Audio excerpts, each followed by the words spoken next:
जैसे कि आपने प्रीवियस वीडियो में देखा ही होगा कि हमें रात हो गई थी पहुंचते पहुंचते केदारनाथ। एंड हम ना संध्या का आरती देख पाए थे ना हमारे दर्शन हो पाए थे। तो हमने डिसाइड किया कि जितनी जल्दी हो सके सुबह सुबह हम दर्शन के लिए निकल जाएंगे। पता नहीं ये भोलेनाथ की कौन सी माया है, इतनी थकान होने के बाद भी 4:30 बजे हमारी नींद टूटी और हम दर्शन के लिए निकल गए। पता ये चला कि लोग तो रात के 3 बजे से लाइन में लगना शुरू कर दिया है, तो हम भी बाबा केदार के दर्शन के लिए लाइन में लग गए और हमारी दर्शन होते होते 8 बज गए। दर्शन तो हमने कर लिया, पर मेरे दिमाग में एक चीज चल रहा था कि केदारनाथ मंदिर का जन्म कब हुआ और किसने किया हो। तो जो एक स्टोरी है जो बहुत ज्यादा प्रसिद्ध है कैसे केदारनाथ बना था, वो कुछ ऐसा है कि माना जाता है कि पांडवों ने पहली बार केदारनाथ मंदिर की स्थापना की थी। जब पांडवों ने महाभारत जीत लिया था तो उनके ऊपर गोत्र हत्या का पाप लगा था। तो तब पांडवों ने अपना राजभार अपने बेटों को दे दिया और वो शिवजी के जो आशीर्वाद है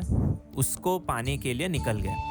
अब पहली बार वो गए वाराणसी, काशी में काशी विश्वनाथ मंदिर में गए। शिवजी वहां उन्हें मिले ही नहीं। पांडवों के ऊपर शिवजी बहुत गुस्सा थे, तो इसलिए वो पांडवों की नजरों से भागकर एक बैल का रूप में गढ़वाल के इलाकों में छुप गए। पर भीम ने उनको पहचान लिया और पीछे से आके उनके खूबड़ को पकड़ लिया, जिसे बेसिकली इंग्लिश में हमें हम्प कहते हैं, बुल का। तो शिवजी खुश होकर वहीं बैठ गए।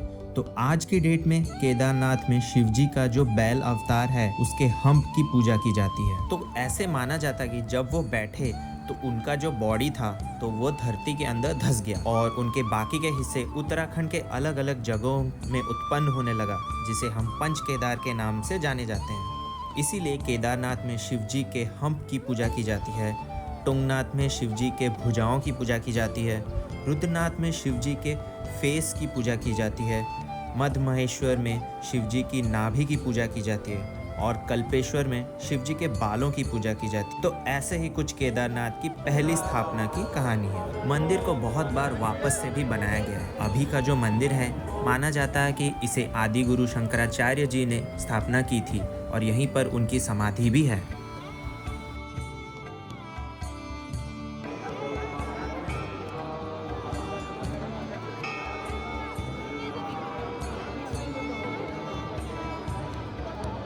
ये जो आप विशाल पत्थर को देख रहे हो इसे भीमशिला कहा जाता है। ऐसा माना जाता है कि 2013 में जब बाढ़ आई थी तो भीम खुद शिला के रूप में आकर केदारनाथ मंदिर की रक्षा की थी, इसलिए इस शिला को भी पूजा जाता है। इस मंदिर में कुछ ऐसा मानना है कि अगर आप सच्चे मन से महादेव का नाम लो तो वाटर बबल्स निकलते हैं, जिसे बुलबुले कहते हैं ना। हमने भी ट्राई किया एंड लगता है ये सच है। जय भोलेनाथ। ओम नमः शिवाय। ओम नमः शिवाय।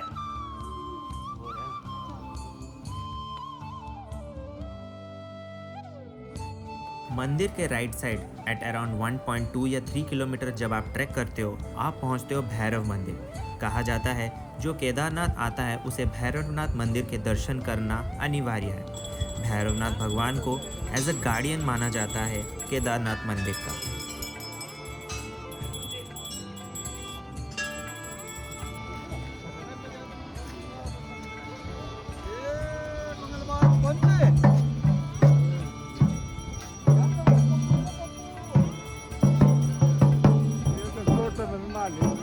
तो मंदिर के आसपास जितने भी सारे इम्पोर्टेंट प्लेसेस थे वो हमने सारे दर्शन कर लिए, बट दूर दूर भी और बहुत सारे इलाके हैं, जैसे वासुकी ताल है और एक ग्लेशियर भी है जिसे देखने के लिए 8 to 10 किलोमीटर ट्रैक करना पड़ता है, जो हमारे पास टाइम नहीं था।